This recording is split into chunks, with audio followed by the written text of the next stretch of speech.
আমি বিদ্যুৎ নিগমের উদ্দেশ্যে তথা সরকারের উদ্দেশ্যে কিছু প্রশ্ন রাখতে চাই। যদি তাদের মুরুদ থাকে, সততা বলতে কিছু থাকে, তাহলে এটা উত্তর দিক। কি করে এই দামটা বাড়িয়ে মানুষের মাথার উপর টুপি পরাচ্ছে, এই প্রশ্নগুলো সরকারের উদ্দেশ্যে রাখতে চাই। শুরুতে যেটা বলবো, কথায় কথায় বলছে বামফ্রন্ট সরকারের সময় 100% উপরে দাম বাড়িয়েছে। আমি তাদেরকে এটা স্মরণ করে দিতে চাই, মিথ্যার একটা সীমা আছে। 2005-এর 1 জানুয়ারি থেকে কেন্দ্র রাজ্য সরকারকে বাধ্য করছে, বিদ্যুৎটা ছিল সরকারি দপ্তর, এটাকে নিগম করতে হবে, নতুবা সরকারি সমস্ত সাহায্য বন্ধ করে দেবে। আমরা চাইনি, আমরা চেয়েছিলাম এটা সরকার হাতে থাকুক, কিন্তু এই কেন্দ্রীয় সরকার গিয়ে আমাদেরকে কোম্পানি করতে বাধ্য করেছে। আগে যে বিদ্যুৎটা নিত এর তেমন কোনো দাম নির্ধারণ করা ছিল না বামফ্রন্ট সরকারের সময়। ইচ্ছা হলে কিছু দান দক্ষিণা দিত, আর অনেকেই পয়সা ছাড়াই বিদ্যুৎ ব্যবহার করতেন। বামফ্রন্ট সরকার যখন কোম্পানি তৈরি করলো, স্বাভাবিক নিয়মে বিদ্যুৎ আইন 2003 লাগু হয়ে গেছে। এটা কেন্দ্রীয় আইন, সেখানে নির্দেশিকা আছে তাকে নিজের পায়ে দাঁড়াতে হবে, লাভ লোকসান সমান জায়গায় নিয়ে যেতে হবে, নতুবা কেন্দ্রীয় প্রকল্পে সাহায্য পাওয়া যাবে না। যারা রাজ্য সরকারের ইঞ্জিনিয়ার কর্মচারী ছিলেন তাদেরকে আমরা পর্যায়ক্রমে এখানে ডেপুটেশনে এনে আর নতুন নিয়োগের মাধ্যমে নিগম কাজ শুরু করলো।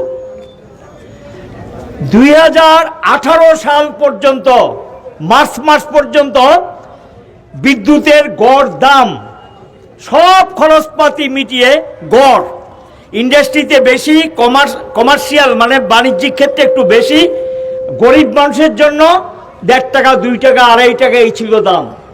এটা অ্যাভারেজ করলে গড়, এটা আমার কথা না। রেগুলেটরি কমিশন 2014 সালে নভেম্বরে যে তার ফাইনাল অর্ডার দিয়েছিল, তখন এটা গড় দাম ছিল 3 টাকা 99 পয়সা গড়। এখন তারা বলছে কিচ্ছুই না, এই পার্সেন্ট সেই পার্সেন্ট। আমি পার্সেন্টে না গিয়ে আমি তাদের উদ্দেশ্যে প্রথম প্রশ্ন, আপনারা বলছেন তেমন কিছু বাড়াননি, 3 টাকা 99 পয়সা এটা কয়েকদিন আগে ছিল, এটা দাম ছিল কয়েকদিন আগে কত আপনাদের হিসাব 60 টাকা 15 পয়সা।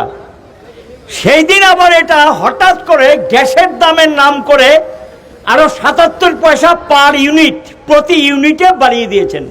তাহলে দামটা কি দাঁড়ালো? গড় দাম বলছি আমি, গড় দামটা কি দাঁড়ালো? 60 টাকা 92 পয়সা। 3 টাকা 99 আর 60 টাকা 92, কত ডিফারেন্স হয়? 100% কাছাকাছি। তাহলে জবাব দিন, কেন মানুষকে এই সমস্ত অসত্য কথা বলছেন? সত্য কথা বলুন। পর্যায়ক্রমে এই চার্জ সেই চার্জ এই সমস্ত করে, আমি একটা একটা করে আপনাদেরকে জিজ্ঞাসা করছি, এই চার্জগুলি আইনে থাকলেই বসাতে হবে? কোথায় সিদ্ধান্ত হয়েছে? এটা তো নিগম এবং সরকারের ইচ্ছা অনিচ্ছার উপর নির্ভর করে। আমরা তো বসিয়েছি। প্রথম যেটা আমি জিজ্ঞাসা করব, গত অর্ডারটাতে আমি পড়েছি আপনাদের 200 পৃষ্ঠার উপরে, আপনাদের রিপোর্ট পড়ে আমি কথাগুলো বলছি। আগে রিবেট ছিল, আপনি বিলটা পাওয়ার পর মিনিমাম 7 ডেজ, 7 দিনের মধ্যে পেমেন্ট করলে আপনি রিবেট পেতেন। সেই রিবেটটার একটা নির্দিষ্ট পরিমাণ ছিল। এই রিবেটটাকে 2% কমালেন কেন? চালাকিটা কোথায় করেছে জানেন? আগে ছিল 7 দিন, এখন করে দিয়েছে 5 দিন। বিলটা করে 3 দিন পরে নিয়ে আপনাকে দেবে, হাতে রইল কয় দিন? 2 দিন। আপনি পেমেন্টটা করলেন না, তাতে কিন্তু আপনাকে সেখানে গিয়ে একটা পেনাল্টি দিতে হবে। রিবেট তো পাবেনই না, উল্টো আপনাকে বিরাট অঙ্কের টাকা পেনাল্টি দিতে হবে। এই পেনাল্টি টাকার পরিমাণটা তারা আগের চেয়ে বাড়িয়ে দিয়েছেন। কেন বাড়ালেন? দিন কমিয়ে দিয়েছেন। আগে ছিল 7 দিন, এখন এটাকে করে দিয়েছেন 5 দিন। যেই ডেটে বিল দেবেন তার থেকে 5 দিন। তাহলে মানুষ সেই রিবেটের সুযোগটা নিতে পারবে না। আর রিবেট তো পেলই না, উল্টো তাদের থেকে জরিমানা আপনারা নিজেদের পকেটস্থ করবেন আয় বাড়ানোর জন্য, উপার্জন বাড়ার জন্য। এটা প্রতারণা নয় কি? এটা কি বলুন? কেন 7 দিনটা কমালেন? একটা মানুষ টাকা জোগাড় করতে তো তার একটু সময় লাগে। এটা আইন কানুন বলতে তো কিছু আছে। এটা কোন চালাকি বুদ্ধি? এই জবাবটা চাই। দ্বিতীয়, সেখানে আপনারা যেটা বাড়িয়েছেন তার কারণগুলো যেটা আছে সেটা কি?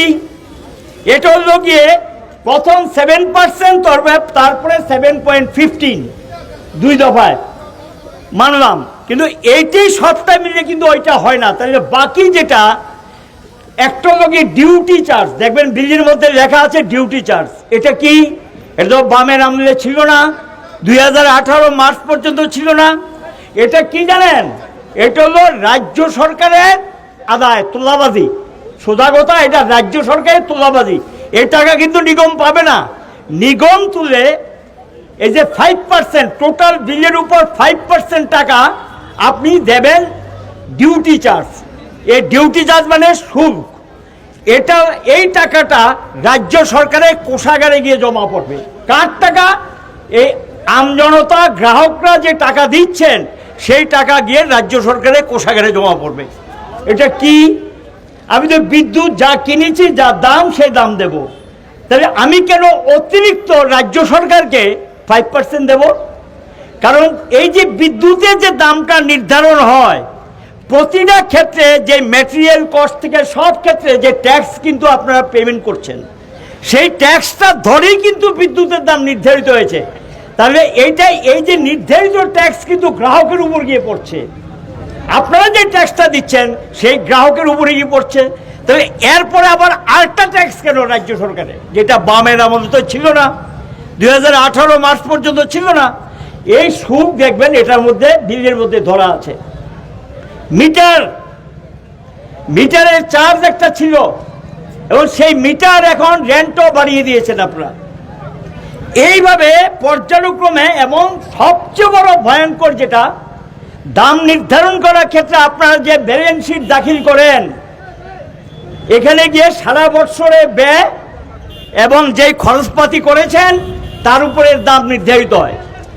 এই জায়গাটাতে প্রশ্ন হলো, আপনারা যেটা ঠিক করেছেন এটিসি লস, এটা হলো কি ট্রান্সমিশন ডিস্ট্রিবিউশন। যে লাইনটা দিয়ে বিদ্যুৎ আনা হয়, যে লাইনটা দিয়ে বিদ্যুৎ বন্টন করা হয়, এটাকে বললে ট্রান্সমিশন ডিস্ট্রিবিউশন। একটা উচ্চ পরিবাহী আর একটা নিম্ন পরিবাহী লাইন বন্টন সহ। এখানে গিয়ে যেটা এগ্রিগেটেড ট্রান্সমিশন লস, যেটা এখানে গিয়ে আপনারা শো করেছেন, আমি দেখলাম পিটিশনে বলেছেন, শো করেছেন 19%, 20%-এর মতো লস দেখিয়েছেন। কার্যত এটা কিন্তু শো করেছেন, কারচুপি ছিল এটার মধ্যে। লাস্ট যে 2 বছর, সেই 2 বছরের হিসাবটা নেই আপনাদের অর্ডারের মধ্যে। শেষ 2 বছর মানে এটা লোকে 23-24, 24-25-এর হিসাব নেই। তাহলে এই জায়গাটাতে যে বাড়তি যেটা বসালেন, এই ট্রান্সমিশন ডিস্ট্রিবিউশন লসের কারণটা কি? প্রথম কারণ যেটা, এটা পরিচালনগত ত্রুটি। দ্বিতীয় কারণ যেটা, বিদ্যুৎ পরিবহনের ক্ষতি। এই ক্ষতিটা হলো টেকনিক্যাল লস। ঠিকমতো মেনটেনেন্স করা, দেখাশোনা করা, এগুলো আপনারা ঠিকমতো করেন না। আপনাদের লোক লস্কর নেই, রিটায়ারমেন্টের পরে কোনো রিক্রুটমেন্ট নেই, এবং আলটিমেটলি কি এটা গ্রাহকের উপর কেন চার্জ পড়বে? এটা তো ব্যর্থতা আপনারা। আপনারা কেন লোক দিচ্ছেন না, কেন নিয়োগ করছেন না? টেকনিক্যাল লস যদি হয় তার জন্য দায়িত্ব আপনাদেরকে নিতে হবে, এটা গ্রাহকের উপর কেন পাস করবেন? এখানে কি একটা বিরাট অঙ্কের টাকা গ্রাহকের উপর বিলের মধ্যে পাস করে দেওয়া হয়েছে। বললো এই লস কে দেবে? গ্রাহক কেন দেবে? সঙ্গে যেটা এসছে বিল, নিয়ম হলো প্রতি মাসে বিল আপনাকে দেবে। আচ্ছা, এখানে এগুলি আমি সব গ্রাহকদের উদ্দেশ্যে বলছি, তাদেরকে জিজ্ঞাসা করতে হবে। আপনি বিলটা হাতে পাওয়ার পরেই দেখবেন কোন ডেট, আগের ডেটে যে বিলটা দিয়েছে পরের ডেটেই বিল দিতে হবে, কিন্তু উইদিন 1 মান্থ। 1 মাসের মধ্যে। তাহলে 1 মাসে যে বিদ্যুৎ ব্যবহার করেছি এটার উপরে স্ল্যাব ঠিক হবে, স্ল্যাব 1, স্ল্যাব 2, স্ল্যাব 3। স্ল্যাব 1 কম রেট, কম ব্যবহার যারা করে কম রেট, মিডিয়াম যারা ব্যবহার করে স্ল্যাব 2, বেশি ব্যবহার করলে আপনি স্ল্যাব 3-তে যাবেন। 1, 2, 3 টাকার একটা বিরাট ডিফারেন্স আছে, দেখবেন বিলের মধ্যে লেখা আছে। আমি যদি 1 মাসের বিলটা 1 মাসে পাই, আমি হয়তো স্ল্যাব 1-এ থাকবো। বিলটা মাসে 1 মাসের বিলটা যদি 1.5 মাসে মাথায় করে, তাহলে আপনি কি কিন্তু স্ল্যাব 2-তে অথবা স্ল্যাব 3-তে ঢুকে যাবেন। তাহলে 2-তে ঢুকলে আপনি বেশি রেট দিতে হবে, আর 3-তে ঢুকলে আরও অনেক বেশি রেট দিতে হবে। তাহলে আপনি ঠিক টাইমে বিল করলেন না, তার জন্য আমি কেন বেশি টাকা দেব? আমি গ্রাহক তো দায়ী না। তাহলে আপনি মাসের বিল মাসে কেন করবেন না? তার জন্য দায়িত্ব তো আপনাদেরকে নিতে হবে। এবং এর জন্য আমি স্ল্যাব 2, আমার বাড়ির ক্ষেত্রে এটা হওয়ার পর আমি জবাব চেয়েছিলাম, মাথা নুয়ে আছে, কোনো জবাব দিতে পারিনি। আমি স্ল্যাব 2 থেকে স্ল্যাব 3-তে 1.5 মাস পড়বি, কি হচ্ছে এগুলো চলবে? এবং এই জায়গাতে স্ল্যাব 1, স্ল্যাব 2, স্ল্যাব 3 নামে দেরি করে বিল করলে একই বিদ্যুৎ আপনি ধরেন প্রথমবার দাম দিলেন 3.5 টাকা বা 4 টাকা বা 5 টাকা, দ্বিতীয়বার স্ল্যাব 2-তে যখন ঢুকবেন 6.5 টাকা, তৃতীয়বার যখন স্ল্যাব 3-তে ঢুকবেন 8 টাকার উপর, একই বিদ্যুৎ। তাহলে এটা কি অপরাধ? অপরাধটা কার? অপরাধটা কি গ্রাহকের, না নিগম রাইট টাইমে বিলিং না করাতে এটা আপনি দিতে পারেন নাই? সেকেন্ড যেটা বিলিং, আমি দায়িত্ব নিয়ে বলছি, আপনাদের রিপোর্ট, এটা আমার রিপোর্ট না। আমি পড়েছি আপনাদের রেগুলেটরি কমিশনের অর্ডারে, আমি দেখলাম ত্রিপুরার মাত্র 16টা শহর এলাকায় 60%-এর কম বিলিং হয়। মানে যত গ্রাহক 60% নিচে কম বিলিং হয় 60% আরবান এরিয়ায়, আর গ্রামীণ এলাকা আরও খারাপ। তাইলে 100% বিলিং যদি হয়, 100% এগেইনস্টে টাকাটা আদায় হবে। সেই টাকাটা আদায় হলে ওই যে 60% উপরে 100% চাপিয়ে দেওয়া হচ্ছে, যারা বিলটা হয় বা যারা বিলটা দেয় তাদের উপরে এটা চাপিয়ে দেওয়া হচ্ছে, এই চাপ থেকে তারা মুক্তি পাবে। কিন্তু এখানে গিয়ে অ্যাকচুয়াল ত্রিপুরা যে বিলিং করতে পারছেন অনলি 60% শহর এলাকায়, আর গ্রামীণ এলাকায় 50% নিচে। তাহলে বাকি যে বিদ্যুৎ ব্যবহার করছে, সোজা কথা, বিদ্যুৎ ব্যবহার করে পয়সা দেয় না, আর হয়তো এটাকে থেফট বলতে পারেন, সোজা কথা থেফটই, এটা চুরি। তাহলে এটা হলো এক, আপনারা বিলিং করেন নাই, তার জন্য তাকে কিন্তু আপনি চোর বলতে পারবেন না। বিলিংটা করলে না তাকে দায়ী করতে পারবেন, তুমি কেন টাকা দাওনি। এখন এটা হলো এক। 2, আরেকটা হলো হুক লাইন, এটা চুরি। হুক লাইনে যদি কেউ বিদ্যুৎ ব্যবহার করে ওটা চুরি। কিন্তু আমি বিলিং করলাম না, টাকা আদায় করলাম না, তার দায়িত্ব কেন আরেকটা গ্রাহক বহন করবে? এটা কেন অন্য গ্রাহকের কাঁধে গিয়ে পড়বে? এটা কি নিগমের ব্যর্থতা না? এটা কি সরকারের ব্যর্থতা না? আমি স্বীকার করি 100% সম্ভব না, কিন্তু এটাকে চেষ্টা করলেই 80 থেকে 90% যাওয়া যায়। তাহলে টাকাটা আদায় হবে, অটোমেটিকলি লসের পরিমাণ কমবে, নিগমও বাঁচবে, গ্রাহকও বাঁচবে। তাহলে এই ব্যবস্থা কেন তারা নিতে পারছেন না? এটা তো ছিল আগে, এই দায়িত্ব নিয়েই কথাগুলো বলছি। তাহলে এই জায়গাটাতে আরেকটা বিষয় ক্ষতির কারণ যেটা লক্ষ্য করা যাচ্ছে। দ্বিতীয় যেটা, সেখানে আমি বলবো, আপনারা এখানে 1060 কোটি 23 পয়সার অনুমোদন দিয়েছেন বাৎসরিক গ্রাহক থেকে আদায় করার জন্য। আদায় কত হচ্ছে তার হিসাবটা দিন। রেগুলেটরি কমিশন থেকে তো অর্ডার করে নিয়ে এসছেন, কিন্তু আদায়টা কত হচ্ছে তার হিসাবটা দিন। দিতে পারবে না, আর থাকবো এটা আপনাদের সমক্ষে দেবে না, তাহলে বাকিটা লস। এবং এই যে লসটা হচ্ছে, এখন সেখানে গিয়ে এটা রেগুলেটরি কমিশন এই বিষয়গুলি দেখা উচিত, এটা কেন গ্রাহকের উপর গিয়ে পড়বে। এটা নিগমের ব্যর্থতা, এটা সরকারের ব্যর্থতা, এটা সম্পর্কে ব্যবস্থা না নিতে পারাটা সরকারেরও ব্যর্থতা। খারাপ মিটার, এটা নিয়ম হলো মিটার খারাপ হলে মিটার চেঞ্জ করে দিতে হয়। আর মিটারটা খারাপ থাকলে এটার একটা গড় হিসাব করে হঠাৎ করে আপনি 6 মাস পরে গিয়ে একজন গ্রাহককে দিয়ে দিলেন 6 মাসে এত টাকা আপনাকে দিতে হবে, নতুবা আপনার এটা কাটা, লাইনটা কেটে দেবে। তাহলে খারাপ হতেই পারে মিটার, এটা তো যন্ত্র, তাহলে এটা সঙ্গে সঙ্গে চেঞ্জ করে দিতে হবে। তাহলে খারাপ মিটার ত্রিপুরার যে কত আছে এই সংখ্যাটা জনসমক্ষে বলুন। আমার ধারণা টোটাল মিটারের প্রায় 40% উপরে খারাপ মিটার। তাহলে অ্যাকচুয়াল বিলিংটা হচ্ছে না এবং এটা গিয়ে বৈধ গ্রাহকের উপর গিয়ে পড়ছে। তো অ্যাকচুয়াল বিলিংটা তো হওয়া উচিত, খারাপ মিটারগুলো চেঞ্জ করে দেওয়া উচিত, মিটার পাল্টিয়ে দেওয়া উচিত। বা গ্রাহকেরও যদি কোনো অভিযোগ থাকে, যে আমি মনে করি যে এই গত মাসে এসছে ধরুন 1000 টাকা, পরের মাসে যদি আচমকায় একই বিদ্যুৎ ব্যবহার করার জন্য 2500 টাকা আসে, মিটারে তো তাহলে একটা গন্ডগোল আছে, তাহলে সেই মিটারটা চেঞ্জ করে দিতে হয়, পাল্টিয়ে দিতে হয় বা ঠিক করে দিতে হয়। এর দায়িত্ব নিগম নেয় কি? অভিযোগ জানালে এগুলো এনকোয়ারি করে কি? গ্রাহকের ডাকে সাড়া দেয় কি? দেয় না তো। এই প্রশ্নগুলো কি নিগমকে করাটা কি অপরাধ? এই অবস্থা তারা করছেন। এখন প্রশ্ন হলো স্মার্ট মিটার। বিশ্ব ব্যাংক স্মার্ট মিটার নিয়ে যখন বলছেন, আমরা বিশ্ব ব্যাংকের থেকে টাকা এনেছি বিদ্যুৎ ব্যবস্থা উন্নয়নের জন্য, তারাই বলেছে স্মার্ট মিটার ব্যবহার করতে হবে, আমরা রাজি হইনি। আমরা সেখানে শুধু এইটুকু বলেছি, ঠিক আছে তোমরা যখন চাপ দিচ্ছ আমাদের উন্নয়ন করতে হবে, উন্নয়ন করতে গেলে তো টাকা লাগবে। সেখানে গিয়ে এখানে আমরা বলেছি এক্সপেরিমেন্ট, পরীক্ষামূলক আমরা কিছু লাগিয়ে দেখতে পারি। এই পর্যন্ত তাদের সঙ্গে কথা হয়ে টাকা এনেছি আমরা, কাজও শুরু হয়েছিল। ওয়ার্ল্ড ব্যাংকের বিরাট প্রজেক্ট যেগুলি এখন ফিতা কাটছেন আর উদ্বোধন করছেন, এগুলি একটু কিন্তু এই সময়ের নেই। এটা স্যাংশন 2016-17, কাজটা শুরু হয়েছে 17-18 পুরো দমে শুরু হয়েছে। 1376 কোটি টাকা প্রজেক্ট ছিল, এটা এখন বেড়ে হয়তো আরও বেড়ে গেছে। তাহলে সেখানে গিয়ে স্মার্ট মিটার, যেটা ওয়ার্ল্ড ব্যাংকের বক্তব্য ছিল স্মার্ট মিটার, আমরা বলেছিলাম এই ওয়ার্ল্ড ব্যাংকের একটা রিপোর্টে আছে স্মার্ট মিটার পৃথিবীর কয়েকটা দেশে দেখা গেল এটা বর্জন করেছে, ঠিক মতো এটা কাজ করেনি, রিডিং ভুলভাল আসে এই স্মার্ট মিটার।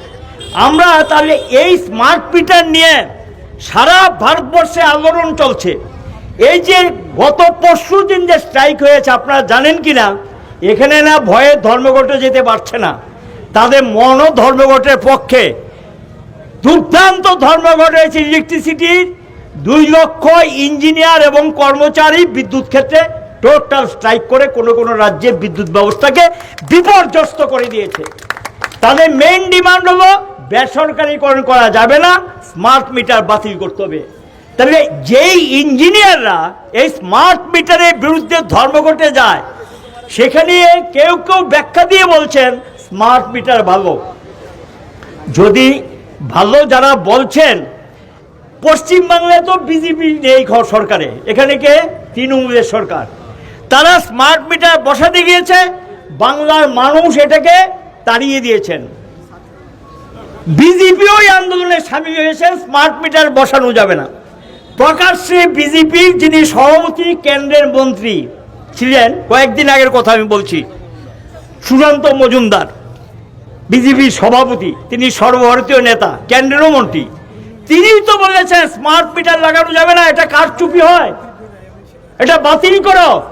শেষ পর্যন্ত মমতা ব্যানার্জি সরকার স্মার্ট মিটার লাগানো বন্ধ করতে বাধ্য হয়েছেন, স্থগিত করতে বাধ্য হয়েছেন স্মার্ট মিটার মমতা ব্যানার্জি সরকার। তাহলে কাশ্মীরে বন্ধ হয়েছে, আমাদের কাছে যা খবর 5 থেকে 6টা স্টেটে স্মার্ট মিটার লাগাতে দেয়নি। আরেকটা হলো প্রিপেড সম্পর্কে আমাদের বক্তব্য হলো রাত্র 12টায় বিদ্যুৎ চলে যাবে উইদাউট ওয়ার্নিং, এটা কি করে হয়? তারপরে আবার একে রিকানেকশন চার্জ দিতে হবে, এটা কোন ধরনের নিয়ম? সব ক্ষেত্রে এটা হয় না। মোবাইল না থাকলে চলবে, রাত্র 12টা যদি বিদ্যুৎ না থাকে আলো জ্বলবে না, বাথরুমে যেতে পারবে না, ফ্যান ঘুরবে না, যারা এসি ব্যবহার করেন তাদের এসি চলবে না। এটা কেমন কথা? কাজেই সেখানে গিয়ে এই যে পদ্ধতিটা, এই পদ্ধতিটা ঠিক না, এটা সম্পর্কে আমরা আপত্তি তুলেছি। স্মার্ট মিটার বাতিল করে ডিজিটাল মিটার যেটা ছিল সেই মিটারে ফিরে যাও, সেই মিটারে গিয়ে অ্যাকচুয়াল যা দাম সেই দাম গ্রাহকদের থেকে নাও, কোনো আপত্তি নেই, সেটা নেবে। এখন যেটা বাড়িয়েছেন ফুয়েল চার্জ, জ্বালানি খরচ সম্পর্কে গ্যাসের উপরে তোমরা 30% উপরে ট্যাক্স বসিয়েছ, রান্নার গ্যাস থেকে আরম্ভ করে সব কিছু, সেখানে তো একবার পাবলিক ট্যাক্স দিচ্ছে। এখন এই গ্যাসটা যখন ব্যবহার করে বিদ্যুৎ তৈরি হয়, সেখানে গিয়ে এটা সেন্ট্রাল এবং স্টেট গভর্নমেন্ট দুই গভর্নমেন্টেরই এখানে চার্জ বাড়িয়ে দিয়েছেন। আগে ত্রিপুরা ক্ষেত্রে গ্যাসের উপর তেমন কোনো ত্রিপুরা সরকার চার্জ নেয়নি, এটা সেন্ট্রালের একটা ট্যাক্স ছিল আমাদের যে রাজ্যের গ্যাস, এই গ্যাসের উপর। এখন গিয়ে সেন্ট্রাল স্টেট সবাই সেখানে গ্যাসের উপরে চার্জটা বসিয়ে দিয়েছেন। তাহলে গ্যাসের দাম বাড়ানোর ক্ষেত্রে এরকম তো আগেও বেড়েছে, আমরা তো এটা তাৎক্ষণিক গ্যাসের দাম ধরে বাড়াইনি, এবং এটা বাড়ালেই বাড়াতে হবে, চট করে কথা নেই বার্তা নেই, পার ইউনিটে 77 পয়সা বাড়িয়ে দিলেন প্রতি ইউনিটে, এবং লাগু করেছেন এটা সম্ভবত এপ্রিলের 1 তারিখ থেকে। দেখবেন যে অনেকের বিলের মধ্যে এরিয়ার ঢুকে যাচ্ছে। তো এটা কেমন কথা, এই চট করে এটা গ্রাহকদের উপর চাপিয়ে দেওয়া। চতুর্থ যে প্রশ্নটা, রাজ্য সরকার গ্রাহকদেরকে আগে 40 কোটি টাকা দিতেন সাবসিডি স্ল্যাব ওয়াইজ, এখন সেই সাবসিডিটা দেওয়া হয় কি? সেই সাবসিডির টাকা গ্রাহকরা পায় কি? মিনিমাম একটা শো করা হয়, মিনিমাম একটা টাকা শো করা হয় শুধু সাবসিডি খাতে, এবং টোটাল আগে সাবসিডি ক্ষেত্রে রাজ্য সরকার ঠিক করে দিতেন কোন খাতে কোন ধরনের গ্রাহকরা বেশি সাবসিডি পাবেন। আগে বামফ্রন্ট সরকার থাকতে সাবসিডিটা ছিল গ্রাহকদের জন্য বেশি। কোন গ্রাহক? গরিব গ্রাহক, নিম্ন মধ্যবিত্ত, তাদের জন্য সেই সাবসিডিটা বেশি ছিল। এখন সেই নিয়মটা কোথায় গেল তা জবাব দিতে পারবেন? এবং এই অবস্থা চলছে, এবং এখানে দাঁড়িয়ে সোজা কথা এটাকে এমন জায়গায় নিয়ে গেছেন যে নিগম একসময় লাভজনক সংস্থা ছিল, সরকারকে লভ্যাংশ জমা দিয়েছে, এবং এই নিগম আমাদের কাছে যা খবর এখন 700 থেকে 1000 কোটি টাকা দেয় না। বিদ্যুৎ কিনে এনেছে, টাকা দিতে পারেনি, গ্যাস কিনে এনেছে, টাকা দিতে পারেনি। এটার ক্ষেত্রে নিয়মটা কি, যে বিদ্যুৎ কিনে এনে আপনাদেরকে দিচ্ছে, ধরুন পাল্লাটানা, বনারচক, আরসিনগর, নর্থ ইস্টের প্রজেক্ট থেকে যে বিদ্যুৎ কিনে আনছে, এটা যদি রাইট টাইমে পেমেন্ট করে রিবেট পাবে, আর রাইট টাইমে পেমেন্ট না করলে পেনাল্টি দিতে হবে। তারা রাইট টাইমে পেমেন্ট করছেন না, পেনাল্টি পড়ছে, এবং এই পেনাল্টি সুদের উপর সুদ গিয়ে বিশাল আকার ধারণ করেছে। নিগমটাকে রুগ্ন করে দেওয়া হলো তাদের কৌশল। এ করতে করতে নিগমটাকে রুগ্ন করে দাও। কোম্পানি একটি আছে, যেই কোম্পানি বছরের পর বছর খারাপ অবস্থায় যায়, অলাভজনক হয়ে যায়, এবং সে নিজের পায়ে দাঁড়াতে পারে না, বিরাট ঋণগ্রস্ত হয়ে যায়, তখন সেই কোম্পানি আইন অনুযায়ী কোম্পানিটা রুগ্ন ঘোষণা করে। রুগ্ন মানে শেষ। এবং এটা হলো বেসরকারি হাতে দিয়ে দেওয়ার একটা অন্যরকম পদ্ধতি। 5টা বিদ্যুৎ ডিভিশন তারা বেসরকারি হাতে দিয়েছেন, বিরাট পরিমাণ বিদ্যুৎ নিয়ে ব্যবহার করেছেন, টাকা ফেরত দেননি। জানেন রাজ্য সরকার কিনে এনেছে, নিগম কিনে এনেছে বিদ্যুৎ, সরবরাহ করেছে 5টা বেসরকারি ডিভিশন, সাবরুম, মনপুর, ওই লংচাইবেলি, কুমারঘাট, কৈলাসহর, বেসরকারি হাতে দিয়েছেন। এরা করেছে কি, টাকা পয়সা তুলে গ্রাহক থেকে মুঠাটা বেঁধে, একটা তো একদম হাওয়া, কৈলাসহরটা হাওয়া, প্রচুর পরিমাণ শোনা যাচ্ছে প্রায় 150 কোটি টাকা, সত্য মিথ্যা বলতে পারবো না, কোটি টাকার কাছাকাছি টাকা শোধ না করে গ্রাহক থেকে তুলেছে, নিগমে জমা দেয়নি, পালিয়ে গেছে বা চলে গেছে। তাদের বিরুদ্ধে মামলা হবে না কেন?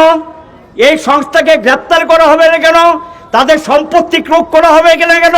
টার্মস অ্যান্ড কন্ডিশনের মধ্যে কি আগেই সুযোগ করে দেওয়া হয়েছিল টাকাটা তুলে পালিয়ে যাও?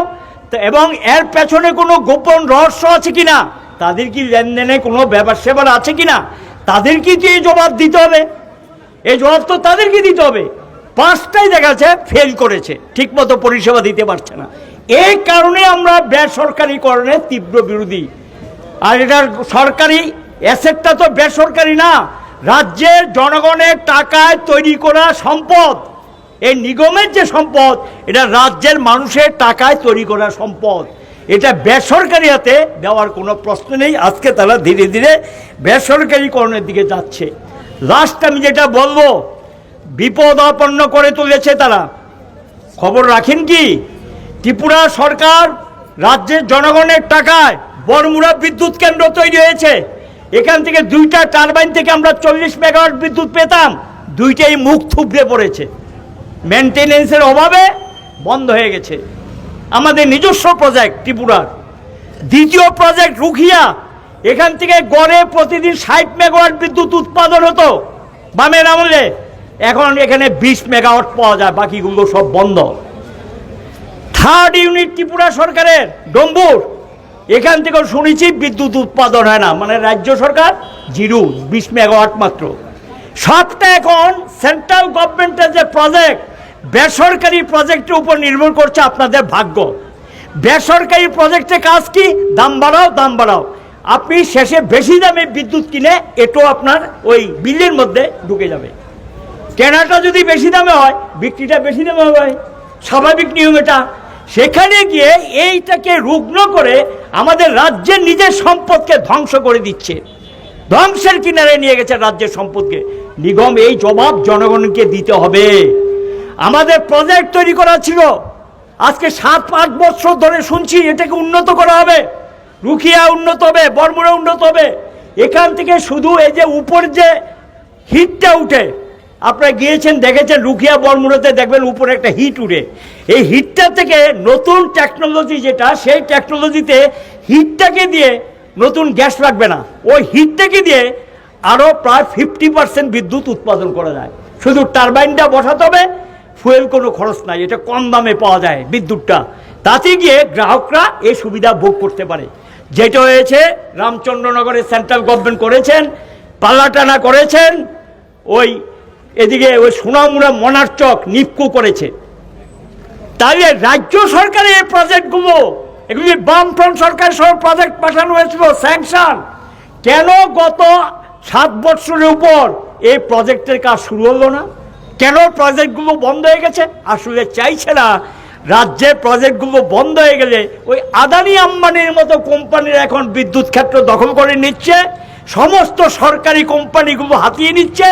আদানির মতো আম্বানির মতো লোকদেরকে আগরতলা শহরে ঢোকার জন্য, আপনার রাজ্যে ঢোকার জন্য, গ্রামে যাবে না, শহরগুলো দখল করার জন্য, সেখানে গিয়ে উৎপাদন ক্ষেত্র দখল করার জন্য এই পথটাকে সুগম করে দিচ্ছে। সর্বনাশা পথ, ভয়ঙ্কর পথ, ভবিষ্যৎ বিপন্ন হবে, মানুষকে সেটা ভুগতে হবে। এই বিষয়গুলি মাথায় রেখে আমরা এটার বিরোধিতা করছি এবং তাদের এই সম্পর্কে আমরা তাদের যে দৃষ্টিভঙ্গি, এটা সর্বশেষ বলবো। লস এত চাকচিক্য কেন?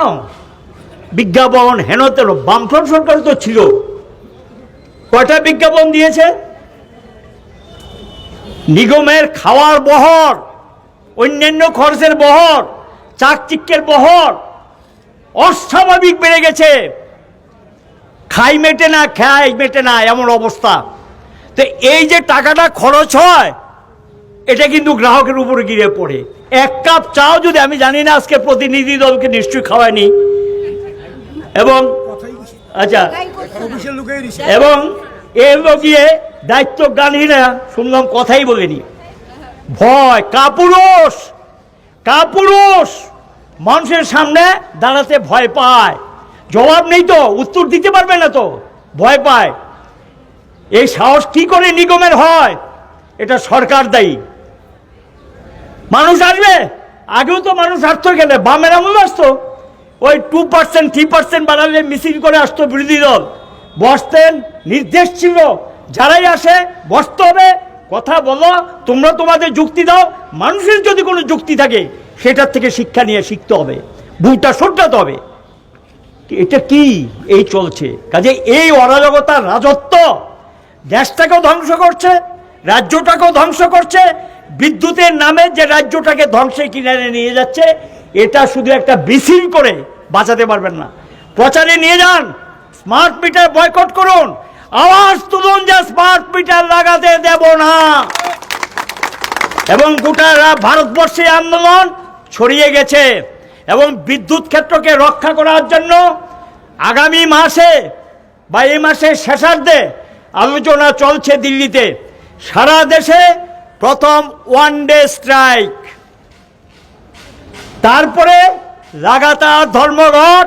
চণ্ডীগড়ে যা হয়েছে, উত্তরপ্রদেশে যা চলছে, মহারাষ্ট্রে যে ধর্মঘট হয়েছে, অচল করে দেওয়া হবে, অচল করে দেওয়া হবে। বেসরকারীকরণ করা 2022 বিদ্যুতের বিল কার্যকরে কৃষকের সর্বনাশ, মানুষের সর্বনাশ করতে দেওয়া হবে না।